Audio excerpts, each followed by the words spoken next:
High বন্ধুরা, চলে এসেছি। দেখো দেখো ইলিশ মাছ রান্না করব চাল কুমড়ো দিয়ে। চাল কুমড়োতে লবণ মাখিয়ে রেখে দিচ্ছি, আর খুব বেশি কিছু করব না। এই উচ্ছে ভাজার ভেতরে আলু ভাতে দিয়েছি। এই কাঁচা লঙ্কা দেবো ইলিশ মাছে। আর ছেলের জন্য, ছেলে ডিম খাবে। ছেলে ইলিশ মাছ খায় না, ওকে ডিম ডিম সিদ্ধ করে দেবো। এই যে আগে উচ্ছেটা ভেজে নেবো। উচ্ছেটাও লবণ মাখিয়ে রেখেছি, দেখো জল বেরিয়ে গেছে, চিপে চিপে দেবো।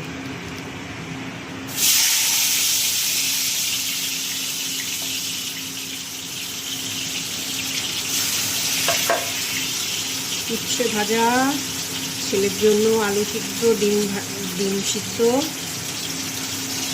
আর আমাদের জন্য মাছ। ছেলে ইলিশ মাছ খায় না। চাল কুমড়ো দিয়ে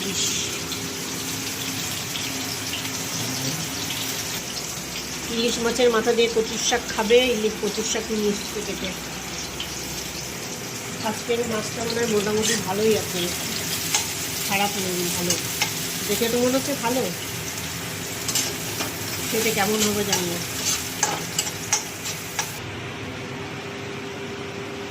দেখো বন্ধুরা, উচ্ছে ভাজা হয়ে গেছে, মাছ ভাজাটাও হয়ে গেছে।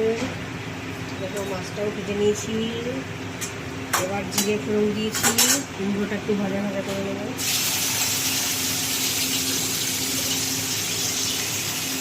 একদম কুমড়ো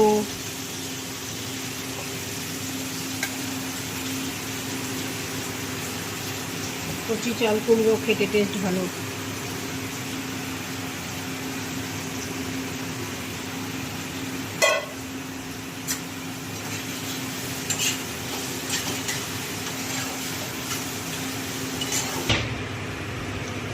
দেখো কুমড়োটা ভাজা ভাজা হয়ে গেছে। এবার সব মশলাগুলো একটু সামান্য একটু লঙ্কার গুঁড়ো দিয়েছি, কাঁচা লঙ্কা দিয়েছি বলে অল্প লঙ্কা দিয়েছি, বেশি লঙ্কার গুঁড়ো দিই নাই। একটু জিরে গুঁড়ো দিয়ে দিলাম।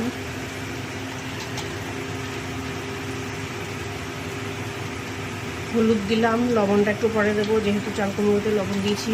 লবণ দিলে বেশি হয়ে যাবে লবণ। একা করে জল দিয়ে দেবো।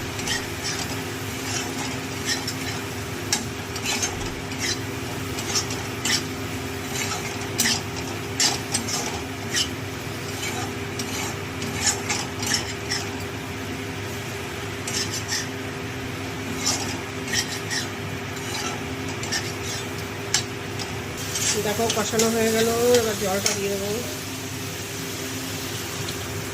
আর একটু জল দিতে হবে।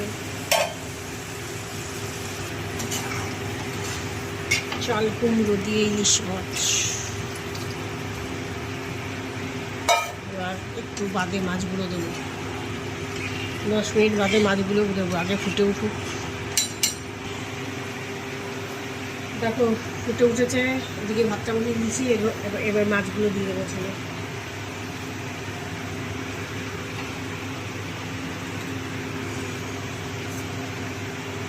মাথা রেখে দিয়েছি, মাথা কচুর শাক দিয়ে রান্না হবে।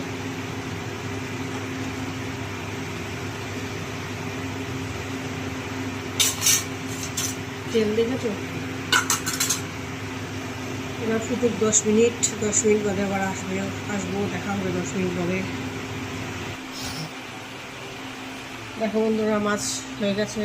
এ দেখো ডিম সিদ্ধ হয়ে গেছে, ভাতটা ফুটছে। মাছটা এখন নামিয়ে ফেলবো আমি, মাছের ঝোলটা।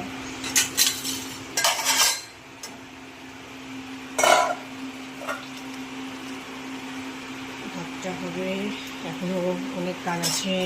কড়াই মাজবো, গ্যাস ট্যাস মুছবো। তাহলে বন্ধুরা, আজকের ব্লগটা এখানে শেষ করছি। তোমরা তো দেখো না, বিকাল বেকার ব্লগ বানাই। টাটা, সবাই ভালো থেকো।